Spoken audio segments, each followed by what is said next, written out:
How sure?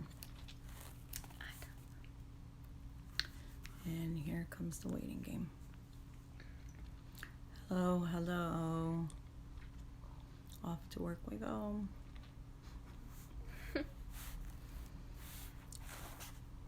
I'm messing up my calls, that's it. Alright, let's see if this is working.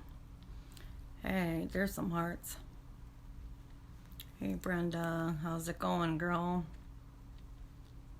Let me see here. Here we go. It's slowly working. Holy mackerel. Hey Brianna. Megan, how's it going? Oh, it's been a long day. I thought you were about to press the end button and I was like, dang, that was a quick live. She thought I was going to hit end on you guys already. That would have been the quickest live ever. Hey April, Melinda, how goes it? I'm going to give everybody a quick second to get on here. Hey Maureen, how are ya? Long time no talk, girl. I was just gonna say that. Weird. What are you talking about? Hi, Jasmine. Jasmine? Where are you? Come out wherever you are. Hi, Dasha. Hey, Dasha. What's going on? Whosa? Trying to find my baby cousin who... I look rested? Why, thank you. What do you wear on your lips? They are pretty. Oh, thank you. We wear Shiner. It is a clear gloss. This time of year, believe it or not, my lips are hecka chapped and I can't do chapstick. And there's a shiner that seriously works like a chapstick, so. And plus it makes your lips look glossy, so it's... Plus she says it makes it look glossy, so it's a win-win. Hi, Bubbies. Where's my hi? You don't get one. Ew. Dude, stop. That's so gross. Don't. You did it first. I can do it. All right, so I'm gonna go ahead and get started now that the hearts are definitely working. Hey Charlene, it was that salon. You know, it's sad, but it's so true. It's crazy how tired you get. You got a monkey on your back. Yeah. This one right here, she's monkey enough for me. Okay, you have your pet monkey, but where's my pet monkey? Well, we'll get back to you on that. All right, so I'm going to just kind of jump into it. Hey, Sherry, how are you? First of all, I want to start off, Maureen and I touched up on quite a bit of conversation tonight for quite a few hours, believe it or not. And hey, it's funny because there's something that hit me after we were talking, and it's been something that's kind of happened this entire journey. Yeah, I'm sure you've seen that coming. So, I want to talk about, real quick, I want to give a shout out and a big thank you guys will never guess, to all the haters out there. And I'm being serious. I really am. Believe it or not, through this whole journey so far, they've been out there the entire time. And as a matter of fact, they're even heavier as things continue to go into our favor. And of course, that's how the enemy works, right? So I just really wanted to put it out there. Thank you to all them haters that continue to hate and that continue to give me that fire that really ignites so much under me. And I didn't tell you guys this while I was really needing you guys to continue to do it. But it really puts a different fight in me. That's the difference. And it makes me more unstoppable. And, it's as much as they've tried to break me, as much as they've tried to shut me down, to shut me up. And, they tried. And they tried really hard. I'll definitely give them that. But as much as they try to take me out, it literally gave me that much more of a fight. So for those of you guys that have your haters, and you're going to have haters no matter where you're at in life. I've always have. And some of them sometimes are friends that turn into haters. Whatever.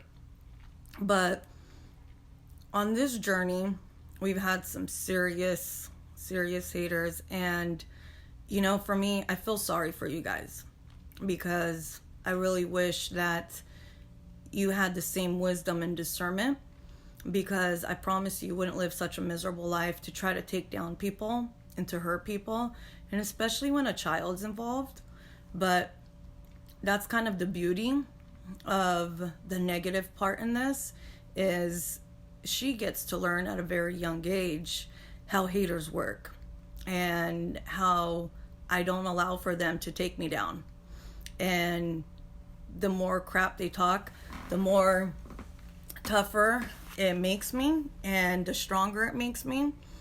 And my daughters get to see that. My daughters get to see that I will not stand down.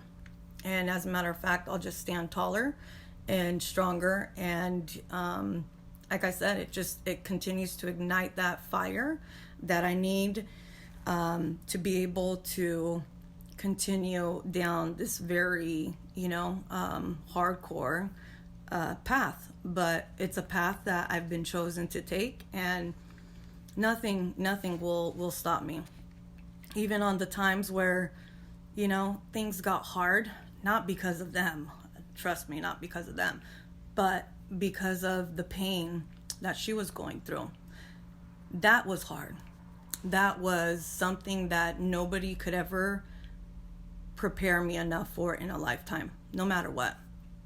And so that was definitely one of the most difficult parts through the journey that I've endured, and that she's endured, but on her end of it, because believe it or not, this little stinker, that whole time, as she's going through her pain and her suffering, it was a constant. Anytime she got to give me notes in the courts, it was always, Mom, just make sure you're doing this and make sure you're doing that. Like, don't do anything to protect me that will get you in trouble.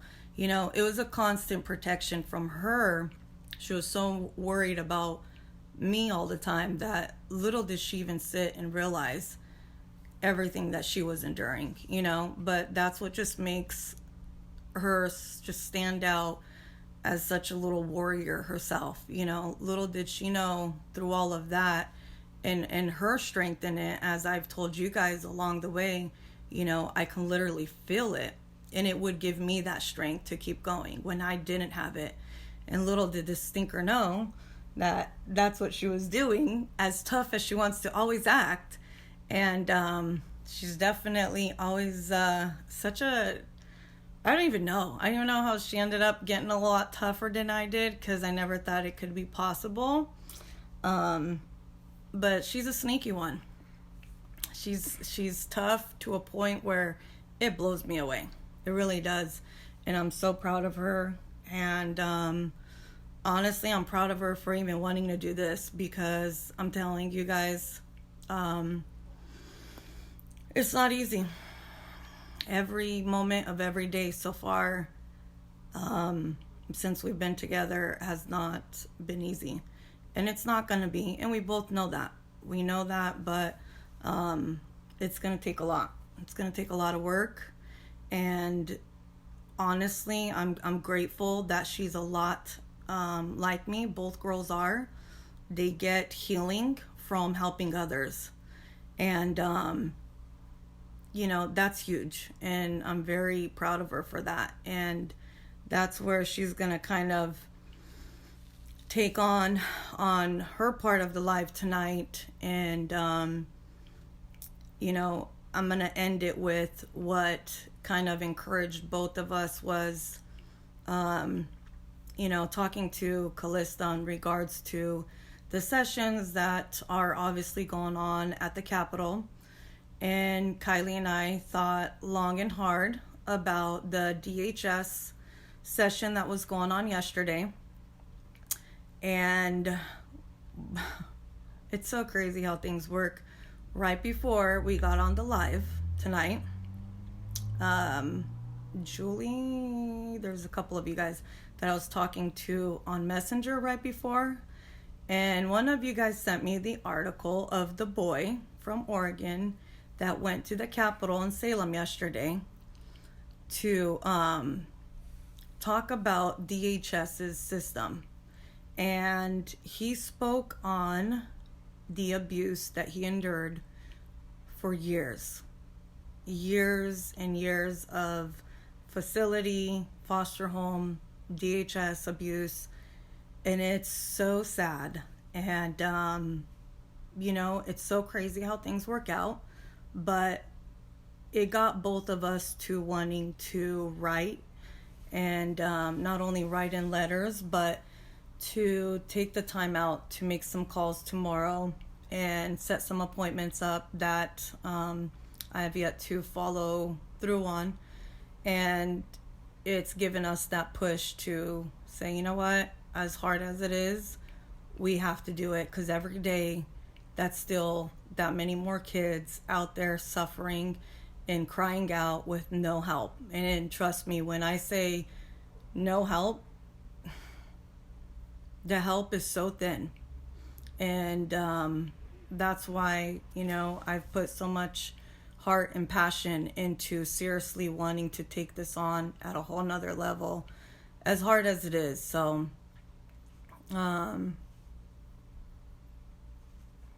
yeah, she does. She has a lot of peace, this little monkey. It's too much peace. I just want everybody to get along. She just wants the whole world to get along. Is it that much to ask? Like, really? Is it? And it's cute because she's a peacemaker and she's all about peace. And that's what's so crazy, even in the courts. She's just the one young, adult and young lady, whatever, out of that whole courtroom full of adults. She was the one that just like, I just want this to stop.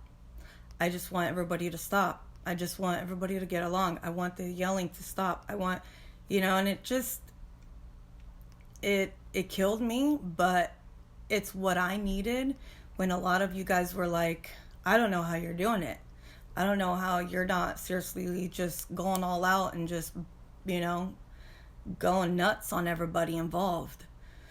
Well, this little monkey right here kept me in check and made me give her my word on many different occasions to keep the peace and do nothing but love and show nothing but love and don't make matters worse. And it was so hard, and there were so many of you guys that, kind of put that fire under me to just, I would watch some of the comments and I'm just like, oh my gosh, I so badly want to. And you have such a great idea and I think I'm going to do that. And then I had this Kylie voice in my brain and I'm like, crap. Nope, I can't. Don't do it. Because believe it or not, she had a way of finding things out. And I'm just like, you little... I had PIs everywhere. Mm-hmm. She was watching me the whole time. You never know. Maybe some of them are working for me. Say what? You want to play that? Maybe Maureen. That entire phone call, she was just reporting back to me. Really? Mm-hmm. Wow. Do you guys hear this? Kelly, John, Joey, BJ. Wow, you really want to go there? Huh? Everybody. Everybody. Everybody. Is this another way? Kind of like the puppy thing? Another way you just snagging everybody up again? See? Agent Kylie. Maureen. She's rolling with me. Oh my gosh. I think she says she's rolling, laughing her butt off right about now. No, she's rolling with me. She's rolling with you. Okay. Well, look at that. Carmen. Don't involve Carmen in on this. She's one of my PIs too. Oh man. We are now accused of being Kylie's informant. Yeah, see? Oh man. Smoke signals. But not wanting. Dude, let me tell you guys, the brains behind this one. Sometimes I gotta disinflate that head of hers. But man, I don't even know how I'm gonna pick back up. Mermaid Hair Salon. Stop. Christine, who does your hair? That's the one you're responding back to. Mermaid Hair Salon. It was on the last live. We actually did the live from Mermaid Hair Salon. But real quick, I'm gonna pass this on to Kai. I'm glad you got everybody riled up, you little stinker. So the last thing I'm gonna leave you guys with was so yesterday. Urged Kylie to want to take a bigger stand.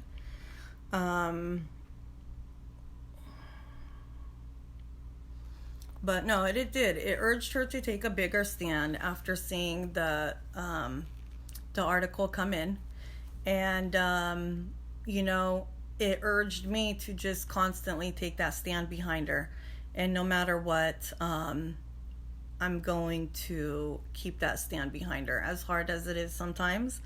Believe it or not, every day is that struggle. But just like we were, you know, pressing through, going through all this, we're going to continue to press through to move forward no matter what, and continue to take that stand.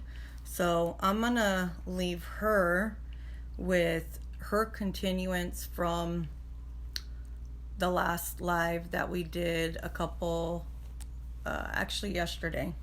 Was it yesterday? Or the night before? I think it was the night before. And I'm going to let her continue on with her notes that she did. But, yeah, I'll do that. I'll have you take over. The rest of the stuff I can touch on tomorrow. Ouch. Okay. Go ahead, monkey. So, now that I know you guys are all informants, I'm going to be watching your comments, so you better look out. in the last lives, or the one before yesterday, I said I was gonna take some time to explain what actually happened that night in the hospital and in foster care. But I wanted to go back a little bit to when I first got taken into foster care. So that morning was a pretty rough morning. Not just only because I got taken into foster care, but because I got woken up by... Be very quiet. By an FBI agent, and... That was my agent, by the way, watching you. Okay. Sorry, though. I'm glad your agent took me away from you. Might want to fire him. See? Not only was it a rough morning because I got taken away, but because I woke up and I was only in underwear and a t-shirt because I was not expecting to be woken up by a male officer. But so I got woken up and he started questioning me, and I was looking around for my mom and started screaming for me. Yeah. And he, like, kept asking me questions, but I was just like, where's my mom? Where's my mom? Where's my mom? And he was finally like, she's in the bathroom getting questioned by the couple, other agents. And I was like, okay. And I was like, what's going on? And he was like, well, are you Kylie Dixon? And I was like, yeah? Didn't know whether to say, like, no, my name's Veronica or something. Like... And I was like, yeah, and he's like, well, we've been sent here by Oregon DHS office to take you back to Oregon. And I was like, okay, what's gonna happen to my mom? Like, where is she going? And he was like, well, we're gonna take you down to a place called Safe Haven that's here in Nevada, and your mom is gonna stay here or do whatever. And at that point, she started getting scared and started hollering for me. And I just kept telling the officers, because there was about 7 of them in the hallway, because, you know, it took that many to hold me back. And I finally just kept begging one of them that I felt like he can, you know, had a heart out of all of them. And I was like, listen, this is not okay. I'm not going to do anything. Just let me go in there and let her know what's going on and get the 2 out of there so she can get up and get dressed. I'm like, bottom line, she'll go or whatnot, but let her get up to freaking get dressed. Like, this is wrong. And so he's like, she's not dressed. And I was like, no, she's not. She's still in bed. Are you kidding me? That's how she got woken up. So he tells the other officers, he's like, stop, just let her go. So I went in there. I can just hear her at that point just crying, and it pissed me off so bad because she kept hollering for me, and I'm like, let go, let go. And so I went in there and I told them to get out and that they can wait by the door, but that I needed to get her up, you know. And man, it was hard. She was getting dressed, and I told her, you know, I said, you know, we knew this could be a possibility, and you got to do everything right now to hold yourself together. And as hard as it was, my gosh, I was dying and losing it inside. But I seen how just broken and hurt she was and scared she was, and I was just trying everything to just stand strong with her and for her, and, you know, got her dressed, and they wouldn't even let me give her her medicine, her medications, her CBD, nothing. That killed me. That scared the crap out of me. And then I had to give her a hug, and... Well, I was starting to pack a bag because she was like, well, do you want to take some clothes? Because I was wearing a long sleeve, and it was in Nevada, so it was hot outside. And I was like, well, yeah, can I at least, like, pack a bag, like, take some blankets, some pillows, like, some clothes? And they were like, oh, no, like, you don't need your medicine, you don't need any clothes, you don't need any blankets. They told me and her that they would have my medicine at the Safe Haven, and that they would have everything I needed, like clothes, blankets, pillows, and everything. So I gave her a hug, and we both start crying, and then they take me out to this big truck, and they put me in the back with, like, 2 officers on, like, each side of me, and, like, I'm gonna try to run. And then we drove like 30 minutes away, and we pulled into the Safe Haven, and there was barbed wire, and it was right next to a police station. And I was kind of thinking in my head, I was like, they made it sound like it was peaches and rainbows over here, but this looks like a juvie facility. And then I go in, and I waited about an hour and a half in one of their little waiting rooms for my caseworker that was down there. And then she finally shows up, and she starts talking to me, and she tells me that I would only be there for like a day, and that I'd only be in foster care for about a week. and that I would immediately, within like the next 3 hours, go back to Oregon, and that I would meet my mom back in Oregon. And so then they take my picture, put it in the file, and then they take me back to one of the cabins where I was going to be staying, and I had turned 13, so I wasn't allowed to stay in the cabin that had like 12 and under. And so they put me with like the 13 through 18. And it was, all of them were from like the hood area of Nevada, so they had like gang tattoos, teardrops tattooed on their face, and I was the only white girl in there, so everybody else was colored. And one day, I woke up with one of the girls standing over my head saying that they were gonna kill me in my sleep and that I better watch my back or else they're gonna blow up the entire cottage and kill everybody, and that I wasn't gonna wake up the next morning. And I was just getting threatened left and right, and it wasn't like the staff was doing anything about it. And so the next day, they even heard her. This is what's so crazy. They heard her telling me on our phone call all of this. And I was like, wait, what'd you just say? I seriously thought this kid was playing the worst joke on me possible. Like, I couldn't even process what she was saying, because from, the feds, she was going to this perfectly safe, heaven sent.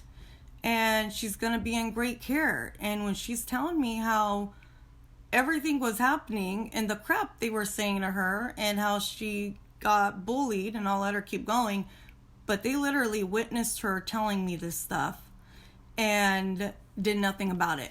Like, I was irate on that phone call, and the caseworker was like, well, I'm only a temp here, I don't know how the main caseworkers handle this kind of situation. We're really low on staff.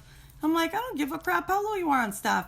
Take my daughter and put her somewhere else. Like, this is insane. You straight put her in with prisoners that are used to this kind of treatment. Said this kid has not seen that kind of treatment whatsoever a day in her life, not even a second, and they didn't care. They had no remorse.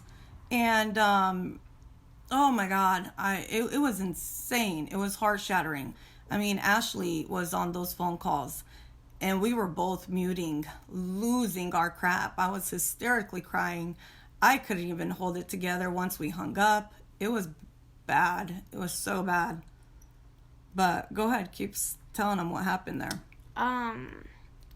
And so one day I get out of the shower, and there's 6 of these, heavier set African American girls surrounding me, and they all are like tattooed up and down, like the teardrop tattoos, and I was still wrapped in my towel because I had my one pair of shorts and my one t-shirt that I brought with me waiting for me in my room. And I kind of looked up, and I already knew what was about to happen, and I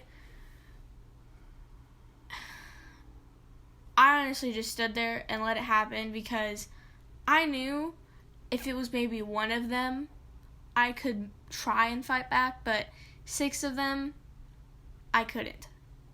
Like, there was nothing I could do. And so I got beat really, really bad, bloody nose, bruises all over, and it was really bad. And like my mom said, I was telling her this over the phone, and they were hearing all of it, weren't doing anything about it. And then it came for the time where I asked for my medicine, and they said, oh, we don't have that kind of medicine from here. You would have to get a prescription from a doctor if you wanted oxycodone, but since your doctor is located in Oregon, we can't get a prescription. So then... So she had no CBD, nothing for her pain. She was still on pain medicine because she will forever have arthritis in her tailbone and up her spine, but like the damage of a 60-year-old or 70-year-old, the worst kind of arthritis you can have. The chemotherapy, one thing it did do, that it didn't shrink the tumor, but it did make holes in her bones, and it caused her tailbone to have a ton of holes that has some of the most severe freaking pain that this kid actually was complaining about an hour ago, and in tears because it hurts her till this day, and it's going to continue to get worse. And these pieces of crap, okay, took her off a high dose at that time. She was on a higher dose, and completely gave her nothing. I mean nothing. And it was 4 days that she was there, and by the second day she was throwing up, severe withdrawals. I couldn't even talk to her. It was so bad, and I was so pissed, and I was making every phone call to Oregon, every phone call possible, and guess what? Nobody helped. Nobody gave a crap. I got the runaround. This kid got the runaround there, and all they can say is we're short-staffed, we don't know what's going on, the feds should have never told you that, they should have brought the medicine with her, all this crap, as I'm sitting here fighting for her freaking life at this point, because not only am I worried about her not making it out, okay, she was only supposed to be there 1 day, it moved to 4 days, because DHS was understaffed too, and it took them 4 days to get a damn caseworker to get her out. And I was calling Oregon. I was like, if you don't freaking come down here and get her out now, I'm about to go in there. And Lord behold, once I made that threat, oh, that was in my eye. Once I made that threat of going in there to get her myself, at that point, I didn't care. The very next day, there was a caseworker from Oregon. But that was 4 days of her getting physically, mentally, emotionally abused, and on top of it, withdrawals. So on top of it, she had severe pain. And remember, you guys, they took her based on an emergency Amber Alert. Okay? This is an Amber Alert. When you guys see those Amber Alerts going out for those parents that are so horrible and declining treatment that killed their daughter on the freaking bed of the damn hospital, that's who you're calling in on. So careful on those Amber Alerts, because that Amber Alert they were such an urgent emergency for basically almost got her killed, either by the hands of these juvie inmates or by the hands of the damn caseworker, because there's something else that they also were going to give her to try to reduce the pain. That we have now seen articles that facilities across the states that are taking foster kids are giving to every foster kid in the facilities. And what is it, Kylie? What did they offer you for pain? The one thing they did offer you for pain? Benadryl. That she is deathly allergic to. Benadryl. But luckily, I studied my pills and what they looked like, even Tylenol and ibuprofen, and I especially studied what the pill Benadryl looked like. And they tried handing me a pink pill with a B on it, and I said, "What is this?" And they were like, "Oh, it's your pain meds because you have pain." And I said, "No, this is the pain med that will kill me." And I said that. And they were like, "What do you mean?" And I said, "In my file. I know it's in my file because you guys have a medical place here. So you guys have my medical file too. It says I am deathly allergic to Benadryl. And this is exactly what that is. So I am not taking this. And you better go get me my actual pain meds or something different." Hold this. because that is going to kill me, and you guys are definitely going to have a bigger problem on your hands if that happens. And so I went through like a day and a half of withdrawals before they even got me Tylenol. And also, where they said that they had so much comfortable bedding and clothes for me, I go into my room and there's lockers where we have to put our stuff, and if we want our stuff out, then the staff has to come and unlock it, because so many girls would break into your locker and steal your stuff, even though I only had a pair of shorts and a t-shirt, because that's all I was allowed to bring. But when I got there, there is a plastic box with a mattress this thin and a plastic pillow, and that is it. No blanket, no pillowcase, no nothing. What's your spine? And obviously, that doesn't help the situation for the pain in my spine, because even a regular mattress, if I'm laying the incorrect way, hurts my tailbone. So a thin little mattress on a plastic bed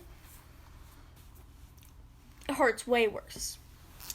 And my clothes situation, they took their sweet time, and I was in the same clothes for 2 days before they even got me a thick black sweater and thick 100% cotton black sweatpants, because that's all we were allowed to wear. It was your own clothes or their clothes, which was sweatpants and sweatshirts in 104-degree weather. And me, if I get too hot, I pass out. Passed out about twice just being outside for 5 minutes. So, I think they really need to rename their little facility, because in that facility, there's girls' cottage and boys' cottage. And about 5 of the boys that were in some of those cottages, in the 13 and older, were in there for sexual assault, being accused of molesting or raping somebody, and they would always try to come into our cottage even though the boys and the girls weren't allowed to interact. And so it was pretty scary with my background and history of my sperm donor, and it was just a really scary time being in there, even though it was only 4 days and those kids were in there for a lot longer. I don't think I was like most of those kids, because I've never done anything like that, and I'm not really a rebellious child. Even though I was only in there for 4 days, I was told I was only going to be there for 3 hours. And I was on a phone call with my mom, and then they came and knocked on the door and said that they were there to get me. And I was like, to go back to Oregon? And they were like, yeah. And so I was really happy, because I was told when I was going back to Oregon, I was going to go back to my mom. Well, I didn't end up going back to Oregon that day, because they didn't feel like driving to the airport that day, because the DHS workers got there late. So then I had to go the next day, but I wasn't allowed to tell my mom that I was going back to Oregon. They said that one of the DHS workers was going to get in contact with her when I was actually back in Oregon. And I was also told that I was going to be able to have visits with my uncle, who was down in Las Vegas, and my aunt, who was down in Las Vegas while I was in Safe Haven. But then those visits were mysteriously taken away when they called Oregon DHS. and so I wasn't allowed to see anybody, and it took a couple days for me to even be able to have a phone call with her. It was insane. There's honestly, it's a lot for me to still process and to still go through with her. It's a lot for her to process. Really proud of her. For her to even be able to sit here and talk about it as soon as she is. Like I said, this is her pace. I'm proud of her. And she's one tough freaking cookie. But, it's hard because I could see why so many parents end up checking out after they get their kids back.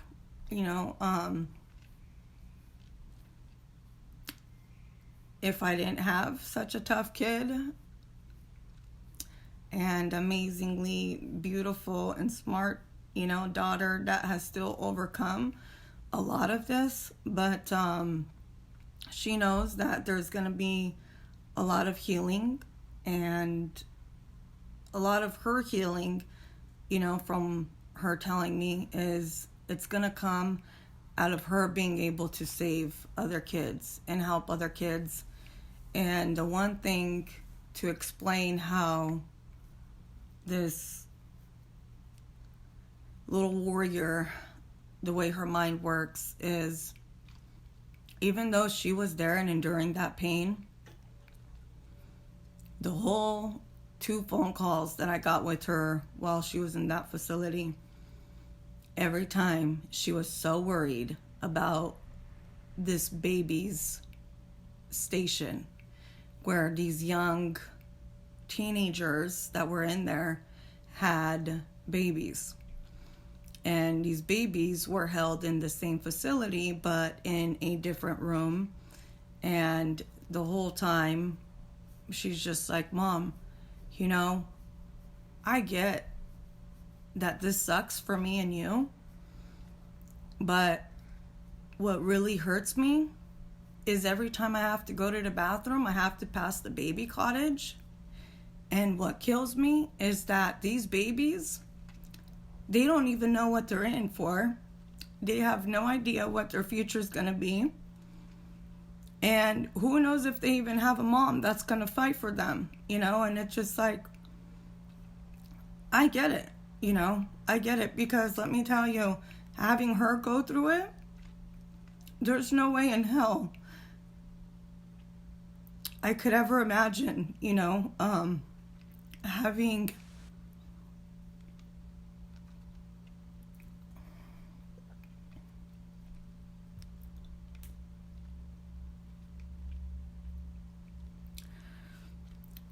a younger daughter or a baby that would be in a place like this, that couldn't talk, that couldn't, hold her own as best as she knew how to. And, like she said when we walked out on those steps, is that, God protected her every step of the way. And I'm proud of her for, hanging on to her faith, that helped her get through all this, and that helped her stay so strong. Because had she not, I don't want to know what the outcome would have been. I don't want to know how much different this would have turned out. But I know that her seeing that boy and reading his article before we came on here, and seeing how brave he was to go and take that stand in front of the Capitol, or in the Capitol, in front of the sessions as they were going, and he spoke on the foster care system and DHS and the abuse that he's endured for many years. And it's tough. It's so hard reading stuff like that. And knowing that she had endured that same, hardship. But in her head, she's just like, Mom, I went through this for 9 months. And there's kids that have been in there since they were babies, and there's kids that have been in there for 2, 3, 4, 5 years, and they don't have moms fighting, or if they do, they have mom and dads fighting, but they don't have the means to fight. They don't have the means to do what we did. And it just, she's right. And if she's able to take a stand, you guys, and to come out of this and say, Mom, something needs to be done, I don't know what it's gonna take for everybody to seriously take that stand, but we have to. Knowing everything that I know, and I know you guys don't know everything yet, but you will. I promise you, there's no way in hell very many of you would still be sitting down. If I can encourage anything, I would encourage everyone to look more into this stuff, to follow our page and the Hope Warriors page, where we're gonna post many other stories just like hers, and many stories of the abuse that's taken place, because it's got to stop. And we will let you guys know where you guys can help. We're gonna have some more answers tomorrow. There's some meetings that are gonna take place, and her and I are gonna pray for some strength to be able to go sit down and to talk to some of these legislators, a lot of media that's coming out of this, and we have a lot of ideas coming directly from Kylie and myself as the parent, where there's gaps, you guys. There's such big gaps that this is happening everywhere. And I know media and media in their fake news, seriously, it's got to go. And that's another thing that I want to use that platform to put all the kids that are missing in the system, the kids that are getting abused right here in Oregon, all throughout Oregon, all throughout Arizona, Florida, Colorado. There's some serious states. We have about 10 states that are in this hard and deep. And I mean deep. And with the stuff that, she's been brave enough to talk about, and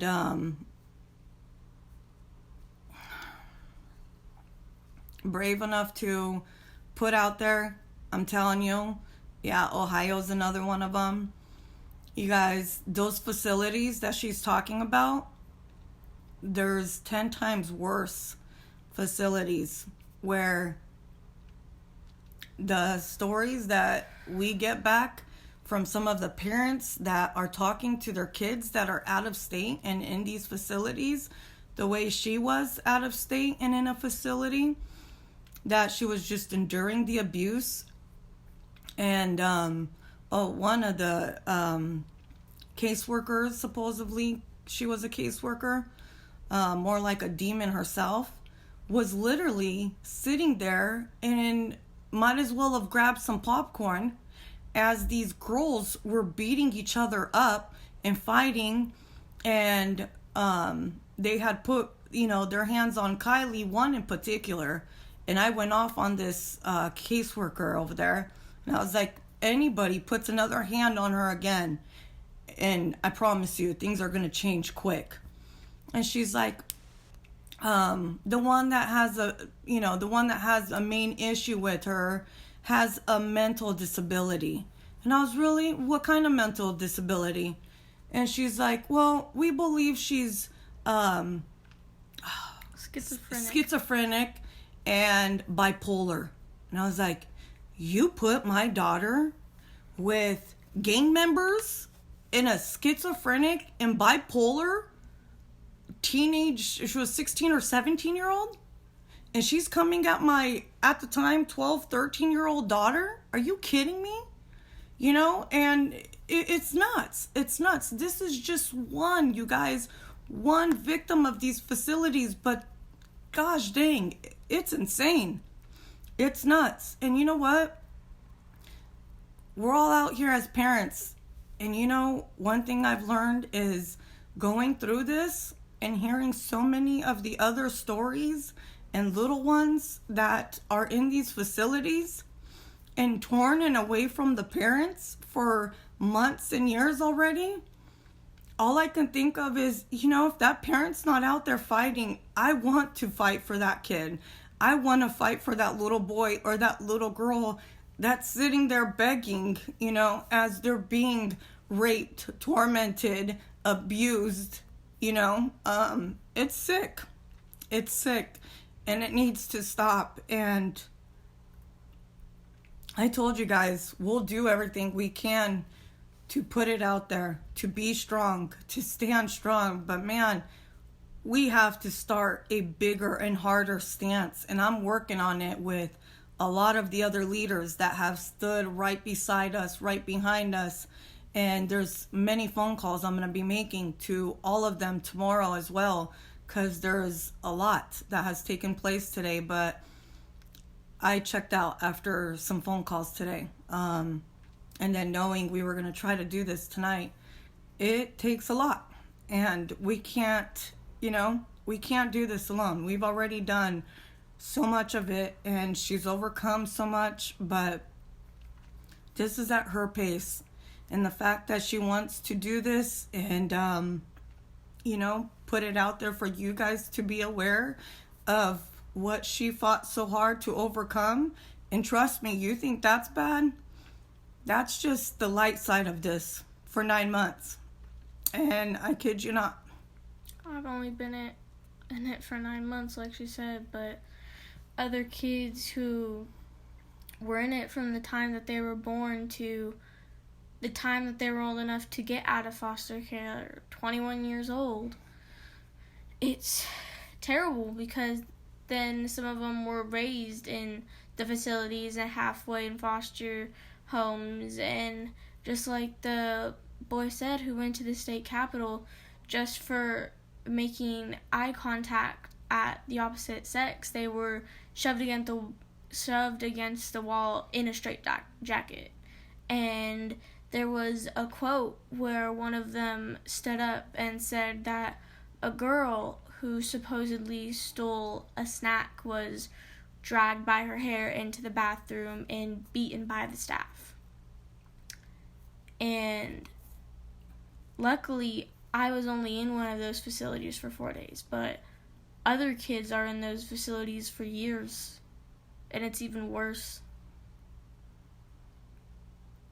And even if those kids are older than me, they're scared and shushed into not having a voice at all.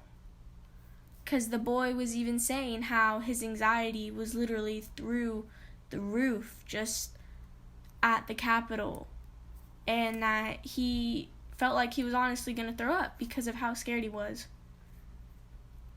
And even though DHS tried to scare us into a corner for us to be silenced, I don't like that. I don't like that at all. Even though I want everything to be peaceful, I don't like the underdog getting picked on. I never have in school, and I definitely won't stand for it outside of school, with it being kids that get beaten on every day. That's not cool. That's not okay. Whether DHS or those facilities think they're doing the right thing by beating a kid every single day or putting them in a straitjacket for looking at somebody or eating your own food, not even stealing a snack, that's not cool at all. And so you guys have fought for me for a while, and I thank you guys so much for that. But now that I am out of prison, we all need to come together more than ever and fight for all of them. Whether it's one at a time or we all break off into groups even and do like 5 of them at a time. We need to do something. Because even if I was by myself, which I am not, thank the Lord, it's not okay for what these kids have to go through every single day.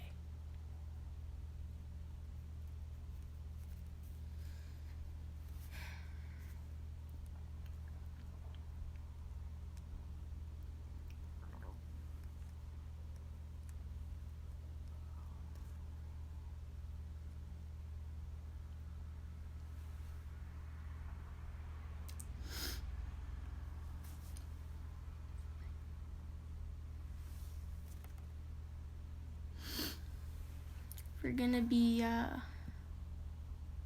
gonna be Robin Hood. We're gonna go break some people out of prison.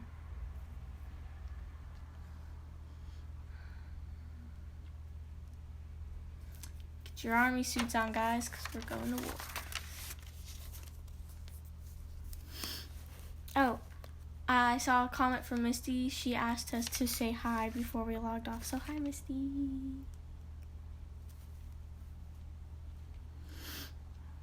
You want to do a question or two and then we'll log off?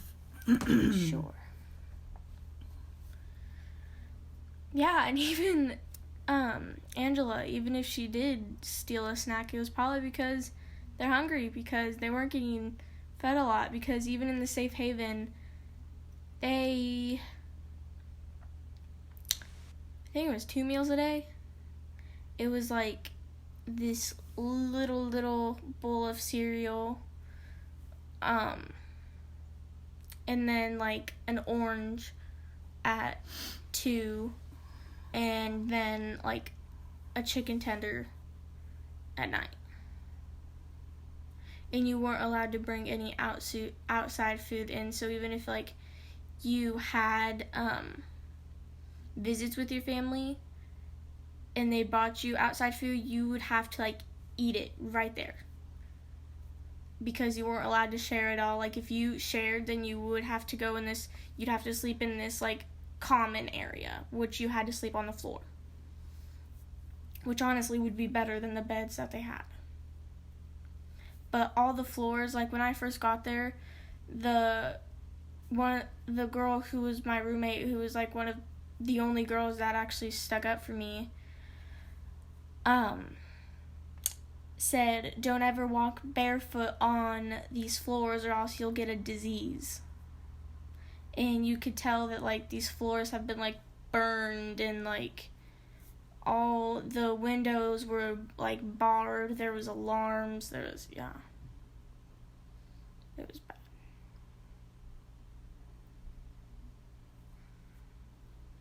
One of you guys asked if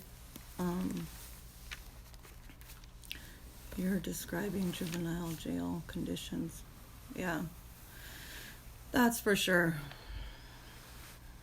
I know the 24 hours that I had to turn myself in for these ridiculous false charges, but I knew that if I didn't go turn myself in for this fake warrant they had out for me, that they were going to use that so that I couldn't see her, and so that I couldn't show up to the court hearings to fight for her. And so I went and did my time. Those 24 hours were the most longest and dreading hours that I've experienced in a long time. And there is no mattress. There's cement. It's 16 women. Half of them are going through drug withdrawals. The other half are straight psychotic. And you're in a 10 by 10 room in a holding tank. Holy crap. You're in there like sardines.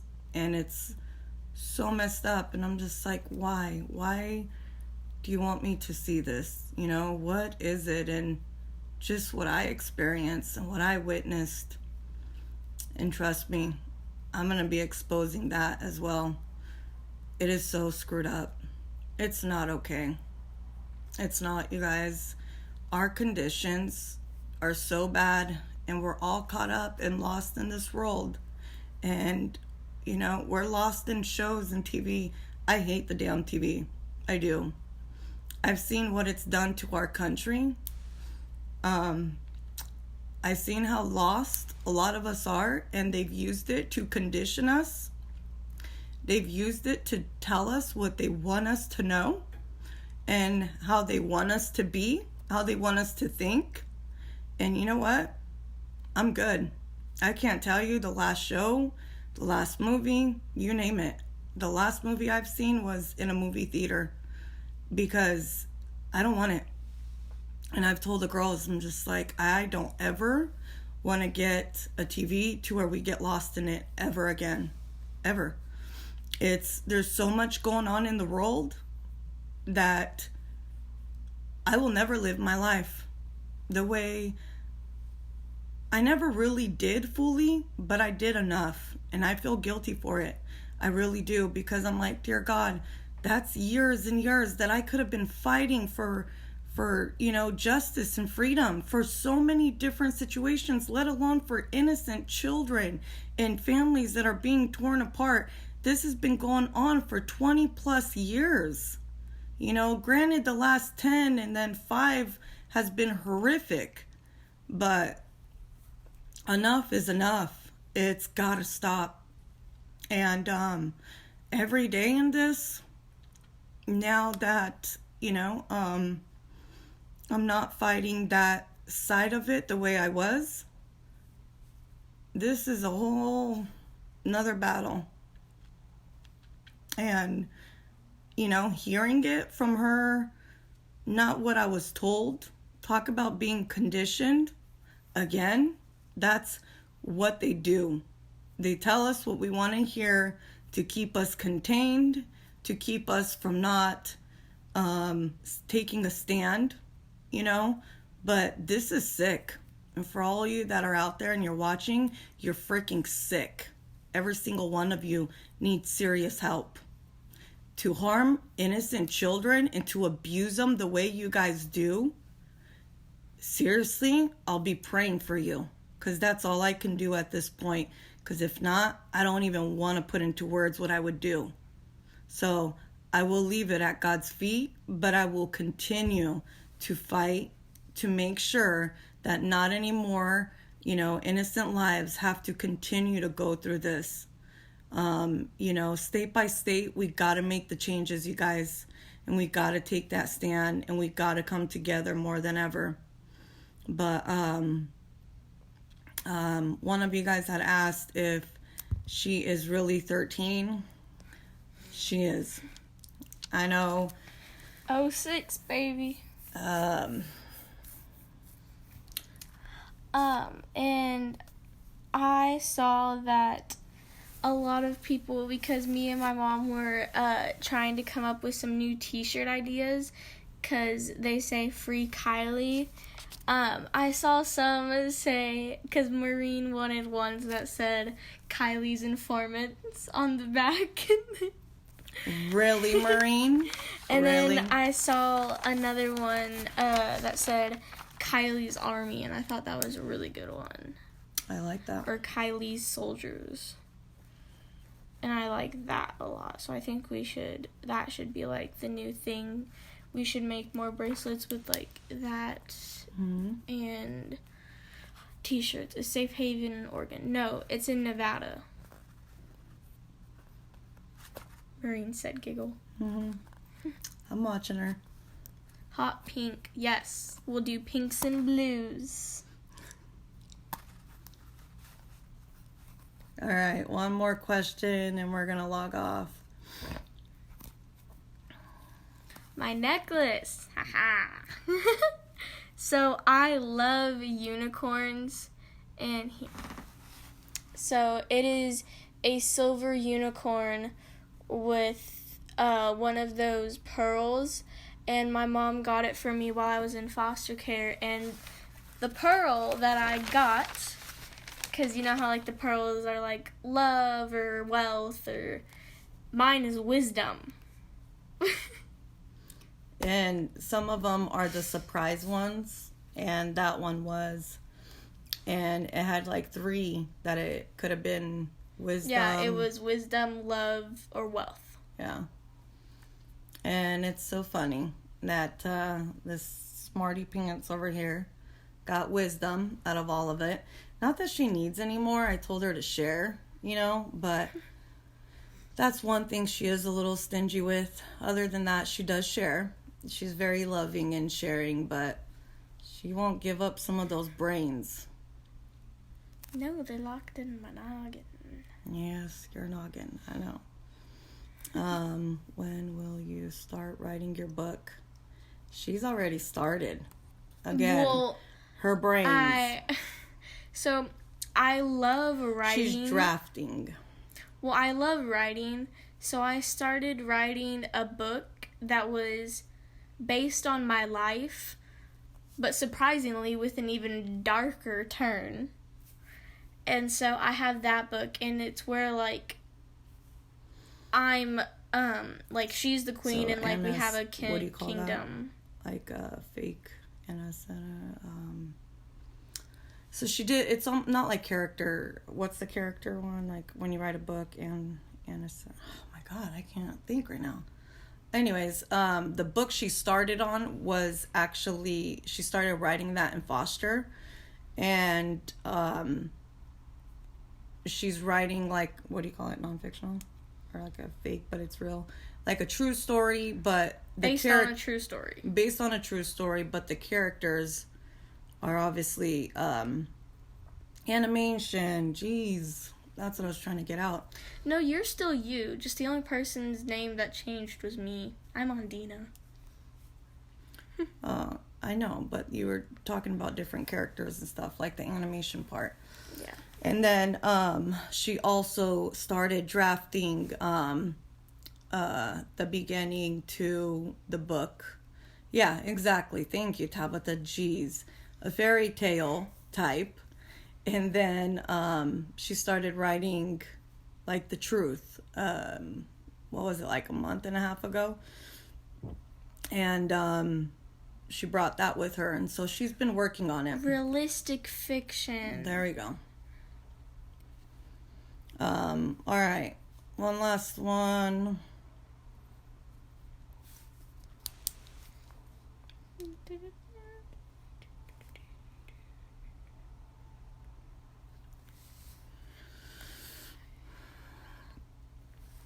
What's some more questions you guys have? It's gonna be quite the flippin' movie. Wait till you guys when actually... When do you get your puppy, Kylie?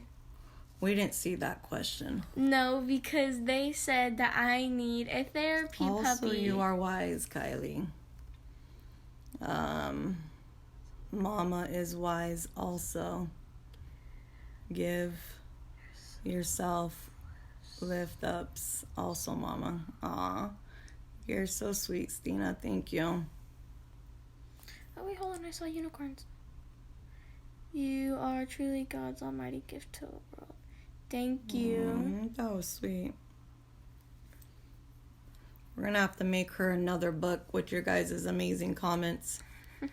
There was something we can put on tomorrow's live, but don't forget. Kylie needs a puppy. Gosh. Wrap your arms around her. Hold it down. Just, hold her tight and whisper. I love you. Ohsu, trust me, I do. Rescue puppy. We need to go rescue a puppy from a humane society. Therapy puppy. What kind of puppy? We need to go to the humane society and rescue a puppy. Thank you, Stina. Puppies, monkeys, and sweet dreams. See? We're doing that tomorrow. All right. We're going to the humane society. She's gonna be designing the t-shirts and bracelets. So now that the artist is back, she also was making a ton of her bracelets while in foster care, and she used to sell her bracelets while we were in the hospital. She had her bracelets she was making. She's really amazing at it. When we're talking bracelets, we're talking like really pretty beaded bracelets where anytime everybody's ever seen mine, they're like, oh my gosh, where'd you buy that? I'm like, I didn't buy that. My daughter makes them. They're like, really? Because on Etsy, there's a ton of them. And this girl has got some artsy talent and style. But she wants to do a live where she's going to show you guys her bracelets and the t-shirts. She's going to get those designed. And the rubber bracelets that her and I always wear, the pink one, or where's yours? Because I have the Lavoie one covering that one. And so the new ones are going to say stop medical kidnapping, but that one was, this one says free Kylie, but the new ones are going to say, what'd you say? Oh, Kylie's Army or Kylie's Soldiers. Yeah. Or Kylie's Angels. But she'll definitely be designing those and putting those up. And this little brains over here just never stops with her smarticles. So Smarticle particles. But thank you guys for being here, and I homeschool and love it. Oh, trust me, I do too. And she's definitely gonna be looking forward to it. But I'm a social butterfly. Yeah, you are. And guess what? You're gonna be traveling for months and months and months, so you can social with everybody in the world. And hey, remember, you stole all my friends. But you said no talking to strangers. No, see, they're not strangers. See? No, I meant strangers of the world, because you said I can talk to people in the world. But no, see, because I would be there, so that wouldn't count. But you stole all my friends, and they're not your friends no more. They're my friends. Well, I know. That's my whole point. They're not yours. No longer. So now that she hijacked all my friends, word of the day: smarticles. Huh. I like that. Kylie's Warriors. See? Just like Hope Warriors for the nonprofit. Ooh, I like that. Kylie's Warriors. I love it. See? Look at that. Why don't you just do a live when you need ideas, and your new friends, my old friends, will help you. What? Give me an idea. Words. Give me an idea of what I should paint next. And then we're logging off. That's how you spell soldiers, right? Yeah. SOLDIERS. Yeah, I'm taking them back. Lisa, you are so messed up, girl. She's so got your back. What should I paint next? Haha, there's enough to go around. No, there's not. Yeah, there is. They're all mine. Wow. Ow. You stinker, Kylie. A unicorn. I got me That's one. an idea. Thank you, Okay, Nikki. you have one out of what, 100,000? I still got one. Unicorn, angels on earth, on kind sun. The dog you went. I'm gonna go on the Humane You should make Society. yourself a vision board. I did! It's in the car. I have, on this side, it's a before 16 bucket list, and then there's a heart of my handprints with my pictures of my family in the middle. It's not more of like a vision board, but it's like a happy board, because I made it while I was in foster care. And then on the right side, Really cool. it spells memories down the side, and it's like memories from in foster care, and I have like little pictures and stuff. Yeah, it's really cute. Nikki said unicorn soldier. And a unicorn symbol. And then the last few, paint a heart with all the things you love inside. Aw, I love that. I'm sending you some paint Llama supplies. corn. That's funny. You know what? I'm gonna do that. The final decision is a llama corn. That is so funny. I am sorry. There's a long story behind that one. That's why. Paint a finger puppy. That would His be head cute is gonna too. be the size of my pinky. See? There you go. Put finger puppy down too. Come do your best three, your top three. Finger puppy, unicorn soldier from Nikki. And then last thing, you guys, on the game that BJ did with you guys, the Super Bowl fun day, whatnot. The three of you guys that won, and I did write the names down, and I'll grab the notebook out of the car tomorrow. But I want to mention those three that had won, and you guys had redonated the winnings back to Kylie and I, and I seriously cannot thank you guys enough for all of you guys that did that. Not just the main three of you guys that won, or four of you guys, but all of you guys that donated and played the game with BJ. Honestly, is what her and I and Jasmine are surviving on right now. So thank you so much, and God bless you guys.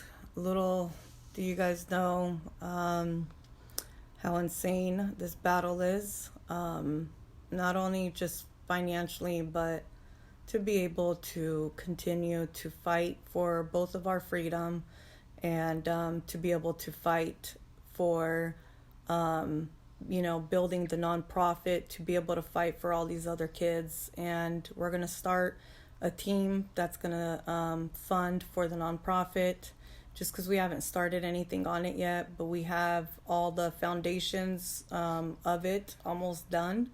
And we're going to get a jump start and have people start sending in their stories to Hope Warriors. We posted it today on Kylie's Fight, but if you haven't liked it yet, make sure to like the page and share it. It's the Hope Warriors post, Hope Warriors Foundation. So it's the nonprofit that I did while this stinker was still in, and the talks we had that we wanted to be able to help other families going through all this as well, but didn't think we were going to get such a quick and jump start on it. But the Army's still together, and we're taking a break right now. But I know even with Kelly, she's like, I need 2 weeks, and I don't blame her, because we need at least that. But unfortunately, this little stinker doesn't stop, so we'll definitely be still moving forward with things slowly and pressing forward to helping other families out. So anybody you guys know that are in a serious medical kidnapping situation, have them go to the Hope Warriors Foundation, and there's going to be an application process to make sure that it's really a medical kidnapping, situation. I'm all for, fighting for the right cause, but there's also cases that we got to be careful about. So, all right. Well, thank you guys for everything.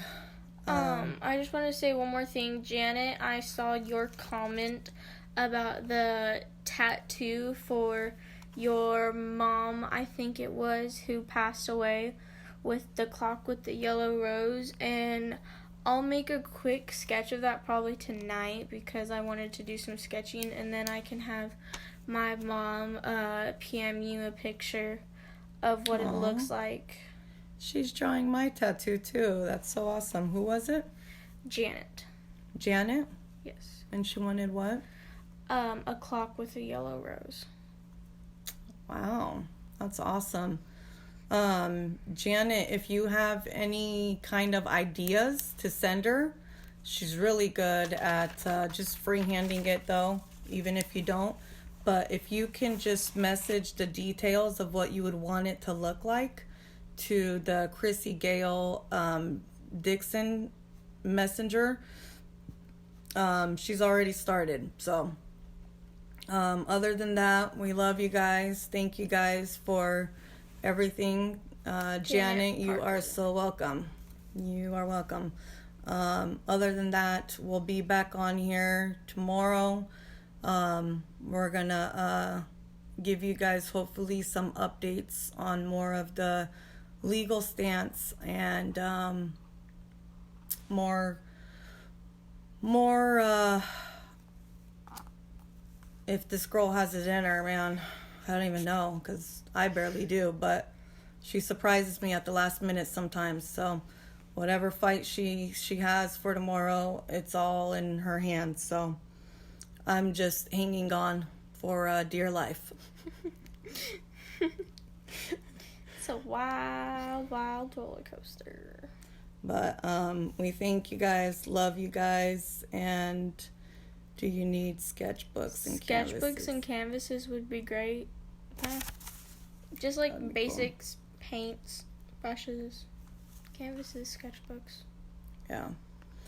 And all right. Well, love you guys. Good night. And love you. Good Maureen, night. I will talk to you soon after I get this little one her medicine and get her to bed. I'll touch base with you in a little bit. All right, you guys. Take care. Sweet dreams. Go ahead and hit the finish button. Bye.